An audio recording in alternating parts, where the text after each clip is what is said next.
Assalamualaikum warahmatullahi wabarakatuh.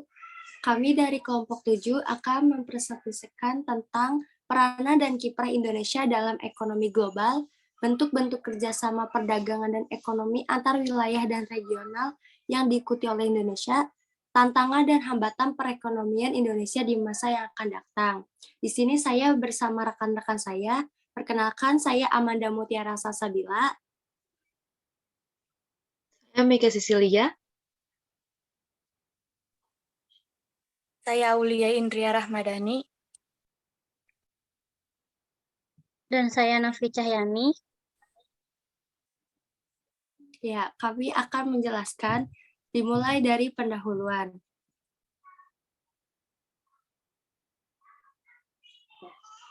Pendahuluan. Keduduk Indonesia sebagai salah satu pendiri bagi organisasi regional ASEAN turut mendorong posisi Indonesia sebagai salah satu negara yang berpengaruh di kawasan.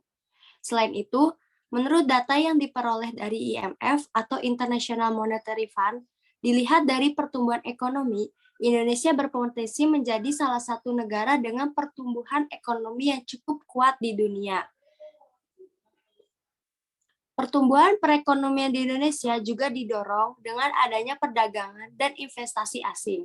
Hal ini seiring dengan diperkuatnya program pemerintah Indonesia yang membuat kebijakan melalui RPJMN atau Rencana Pembangunan Jangka Menengah Nasional yang di dalamnya juga turut mendorong peningkatan iklim investasi dan kerjasama perdagangan internasional. Investasi dan kerjasama perdagangan merupakan komponen penting bagi Indonesia untuk meningkatkan perekonomian dalam negeri. Indonesia banyak menjalin kerjasama bilateral untuk meningkatkan investasi dan perdagangan dalam negeri. Dasar teori.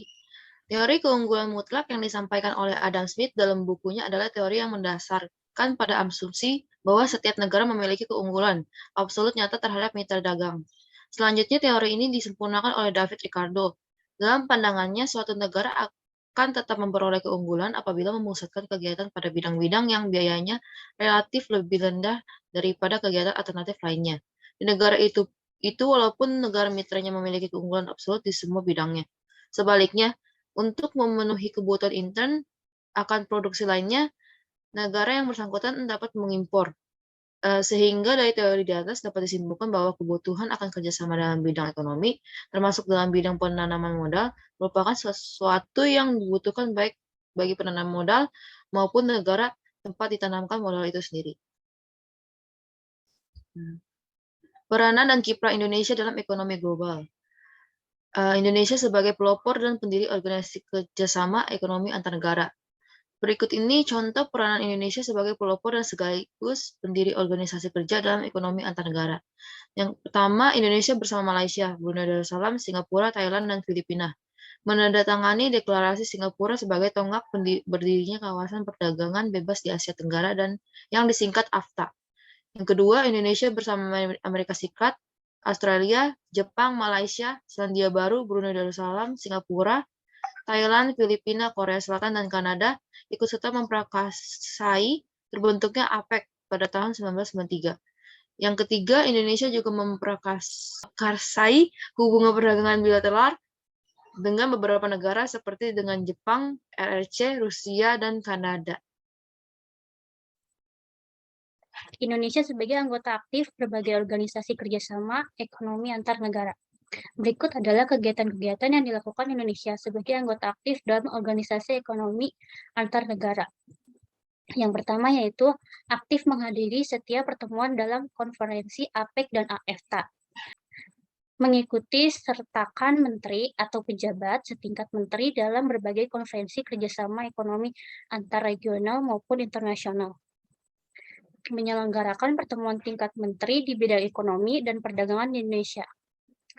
Selanjutnya, Indonesia sebagai pelaku dalam kerjasama ekonomi antar negara. Yang pertama, Indonesia sebagai pelaku dalam kerjasama ekonomi antar negara dapat dibuktikan dengan adanya kegiatan ekspor-impor yang dilakukan oleh Indonesia. Yang kedua, Indonesia mengekspor barang-barang dari kegiatan kehutanan, pertambangan, industri, dan bidang jasa. bentuk-bentuk kerjasama perdagangan dan ekonomi antar wilayah dan regional yang diikuti oleh Indonesia, yaitu yang pertama kerjasama bilateral. Kerjasama bilateral adalah kerjasama antar dua negara dalam bentuk hubungan diplomatik, perdagangan, pendidikan, dan kebudayaan. Contoh kerjasama bilateral Indonesia dengan negara lain, yaitu yang pertama, kemitraan strategis khusus atau spesialis strategi partnership Indonesia-Korea, dengan fokus terhadap pertahanan dan perdagangan.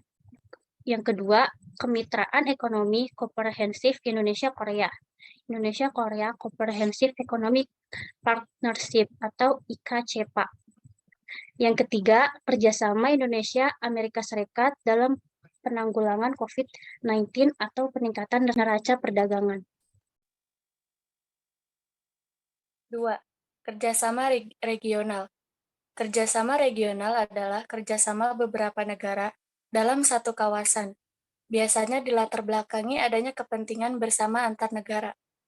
Contoh kerjasama regional Indonesia. Yang pertama, Asosiasi Negara-Negara Asia Tenggara. Yang kedua, Kerjasama Ekonomi Asia Pasifik. Yang ketiga, Forum Regional ASEAN. Yang keempat, Konfederasi Non-Politik Malaysia, Filipina, dan Indonesia.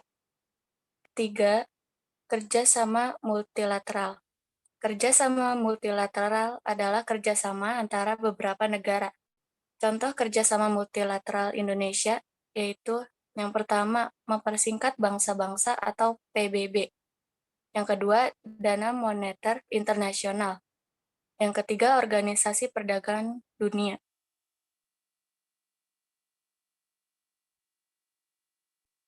Satu, resiko kenaikan inflasi. Laju kenaikan inflasi nampaknya akan membuat pusat perhatian pemerintah dari waktu ke waktu sebagai tantangan perekonomian Indonesia. Laju inflasi bila tidak ditangani dengan baik akan berdampak pada produk domestik bruto atau PDB nasional. Inflasi yang terkendali dirasa akan membuat ekonomi cukup stabil, begitu pula bila mengalami penurunan inflasi, maka tidak akan membuat guncangan ekonomi yang berarti. Yang kedua, munculnya tren ekonomi digital. Tren ekonomi digital justru membuat tantangan perekonomian Indonesia yang cukup signifikan. Pemerintah pun dituntut untuk lebih tegas dalam menghadapi arus perubahan ekonomi digital ini. Kuncinya adalah selain melakukan edukasi kepada pelaku bisnis maupun masyarakat, pembangunan infrastruktur maupun teknologi yang mendukung juga diperlukan adanya regulasi mengenai ekonomi digital. Yang ketiga, pembangunan sumber daya manusia yang mumpuni. Masalah mengenai sumber daya manusia memang biasa pekerjaan rumah tersendiri bagi negara-negara berkembang di dunia. Tidak terkecuali untuk kasus di Indonesia. Menyambung dari poin di atas, dapat memenangkan persaingan pasar bebas yang semakin ketat. Memang dibutuhkan sumber daya yang andal. Terlebih lagi saat ini perkembangan ekonomi dunia juga dipengaruhi oleh perkembangan teknologi. Nantinya bila program berjalan dengan baik, masyarakat akan lebih baik dalam memanfaatkan potensi yang ada dan memiliki semangat bagaimana mengembangkan kehidupan yang lebih baik, baik untuk keluarga, lingkungan, hingga berpengaruh pada peningkatan ekonomi nasional. Berikut penjelasan dari kami, kurang lebihnya mohon maaf. Wassalamualaikum warahmatullahi wabarakatuh. Terima kasih.